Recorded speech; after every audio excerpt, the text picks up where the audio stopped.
एक एक गोष्ट आपण मान्यच केली पाहिजे. तो माझा मित्र पक्ष आहे म्हणून मी हे म्हणत नाही आहे. पण एक आहे की रोहितनी राज्यातल्या प्रत्येक जिल्ह्यात जाऊन FIR करायचा प्रयत्न केला. अनेक राज्यांपर्यंत तो गेला. त्याला काँग्रेसच्या सरकारनीच रोहितला साथ दिली आणि अजितदादाच्या दुर्दैवी मृत्यूनंतर कोणीही FIR करायला तयार नव्हतं.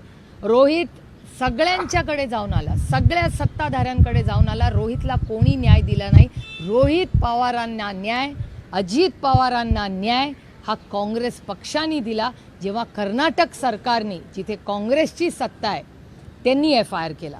त्याच्यामुळे मी नुसतं सुप्रिया सुळे म्हणून आणि अजित पवारची बहीण म्हणून नाही, पण जे अजित पवार प्रेमी आहेत, दादाला न्याय द्यायचं पहिलं पाऊल हे कोणी केलं तर ते रोहितच्या पुढाकाराने कर्नाटकच्या काँग्रेस सरकारने केलं. मी जाहीरपणे राहुल गांधींचेही आभार मानते, कारण रोहित राहुल गांधींकडे गेला आणि राहुल गांधींनी तेव्हा सांगितलं कुठलंच महाराष्ट्राचं सरकार घेत नसेल तर मी माझ्या सरकारांना सांगतो जिथे आपल्या विचाराचं सरकार आहे, आणि त्यांनी कर्नाटकाला फोन केला, तिथून मदत झाली.